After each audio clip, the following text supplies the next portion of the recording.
حوالے سے خدا ان کے کلام کو کھولیے اور متی کی انجیل میں سے اس کے 21ویں باب میں سے جو آج کے دن کے مناسبت سے حوالہ ہے، جب خداوند یسوع مسیح گدھے پر بیٹھ کر یروشلم میں آئے، اور آج کے دن کے حوالے سے حوالہ نکالیے متی کی انجیل 21واں باب۔ اور جب وہ یروشلم کے نزدیک پہنچے اور زیتون کے پہاڑ پر بیت فگے کے پاس آئے تو یسوع نے 2 شاگردوں کو یہ کہہ کر بھیجا کہ اپنے سامنے کے گاؤں میں جاؤ، وہاں پہنچتے ہی ایک گدھی بندھی ہوئی اور اس کے ساتھ بچہ پاؤ گے، انہیں کھول کر میرے پاس لے آؤ، اور اگر کوئی تم سے کچھ کہے تو کہنا کہ خداوند کو ان کی ضرورت ہے، وہ فی الفور انہیں بھیج دے گا۔ یہ اس لیے ہوا کہ جو نبی کی معرفت کہا گیا تھا وہ پورا ہو کہ صہیون کی بیٹی سے کہو، دیکھ تیرا بادشاہ تیرے پاس آتا ہے، وہ حلیم ہے اور گدھے پر سوار ہے، بلکہ لادو کے بچے پر۔ بس شاگردوں نے جا کر جیسا یسوع نے ان کو حکم دیا تھا ویسا ہی کیا، اور گدھی اور بچے کو لا کر اپنے کپڑے ان پر ڈالے اور وہ ان پر بیٹھ گیا، اور بھیڑ میں کے اکثر لوگوں نے اپنے کپڑے راستے میں بچھائے اور اوروں نے درختوں سے ڈالیاں کاٹ کر راہ میں پھیلائیں، اور بھیڑ جو اس کے آگے آگے جاتی اور پیچھے پیچھے چلی آتی تھی پکار پکار کر کہتی تھی، ابن داؤد کو ہوشنا، مبارک ہے وہ جو خداوند کے نام پر آتا ہے، عالم بالا پر ہوشنا۔ اور جب وہ یروشلم میں داخل ہوا تو سارے شہر میں ہلچل پڑ گئی اور لوگ کہنے لگے یہ کون ہے؟ بھیڑ کے لوگوں نے کہا یہ گلیل کے ناصرت کا نبی یسوع ہے۔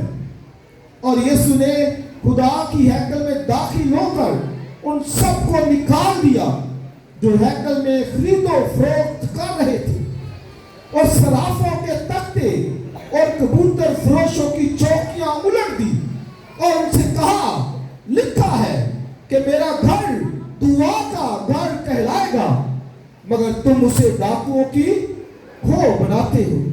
اور اندھے اور لنگڑے ہیکل میں اس کے پاس آئے اور اس نے انہیں اچھا کیا۔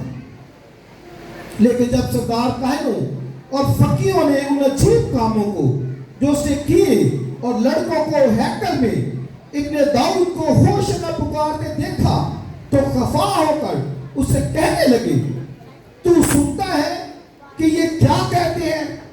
یسوع نے ان سے کہا، ہاں، کیا تم نے یہ کبھی نہیں پڑھا کہ بچوں اور شیر خاروں کے منہ سے تو نے حمد کو کامل کرایا۔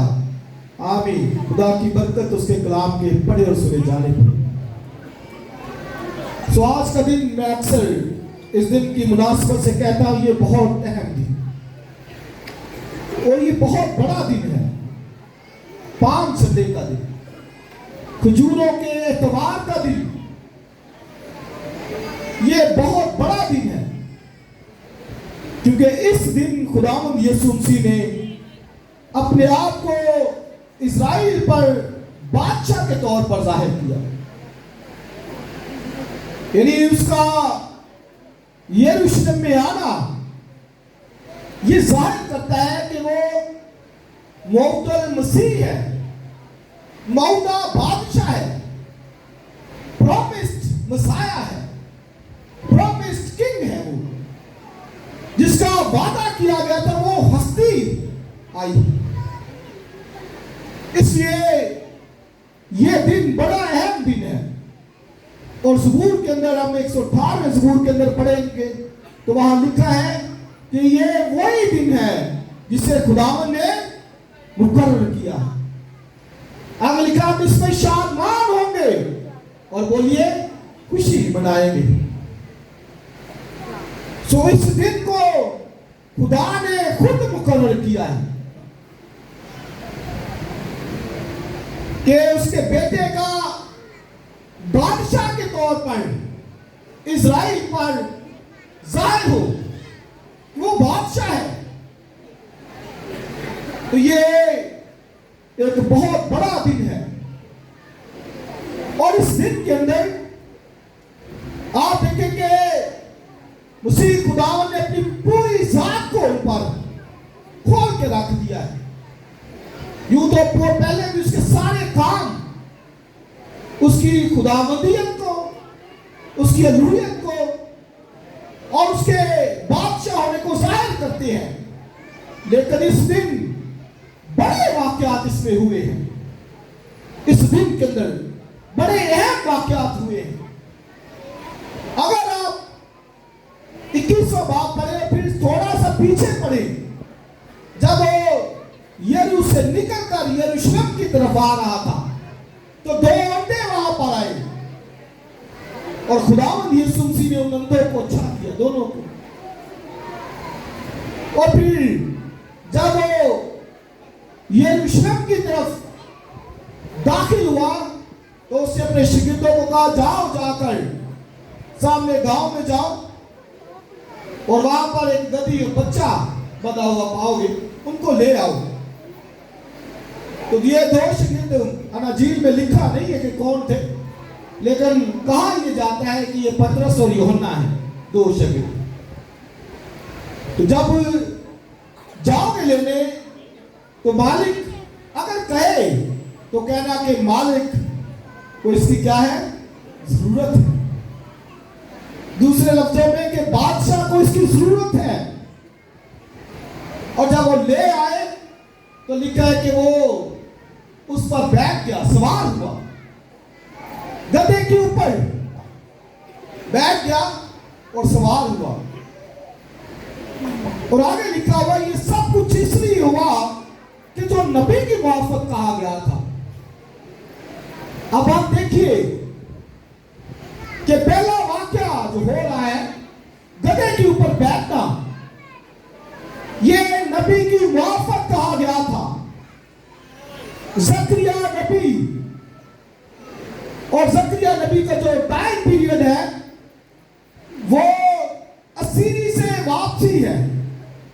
آخری جو 3 نبی آپ کو ملیں گے، ملاکی، حجی نبی اور زکریا، یہ اسیری سے واپسی آئے ہیں. اسیر جب 70 سال گئے تھے تو 70 سال کے بعد ہی واپس ملک کے اندر آئے ہیں، اور یہ اسیری سے واپسی پر آیا ہے. اور اس نے اسرائیل کے روشن مستقبل کی بات کی ہے، اور وہ کہتا ہے کہ اے بنتے صہیون نہایت شادمان ہو، اور دختر یروشلم خوب للکار. وجہ کیا؟ کہ تیرا بادشاہ تیرے پاس آتا ہے. اب بادشاہ تو پہلے بھی آئے تھے نا، اور تقریباً جب ان کا بادشاہی جو پیریڈ تھا، بادشاہی دور تھا، تو یہودا میں کوئی 19-20 بادشاہ آئے، اور پھر یہ اسرائیل میں بھی 19-20 بادشاہ آئے. تو بادشاہ تو پہلے بھی آتے تھے، لیکن زکریا نبی کیا کہتا ہے اس بادشاہ کے تعلق سے کہ وہ گدھے پر سوار ہے.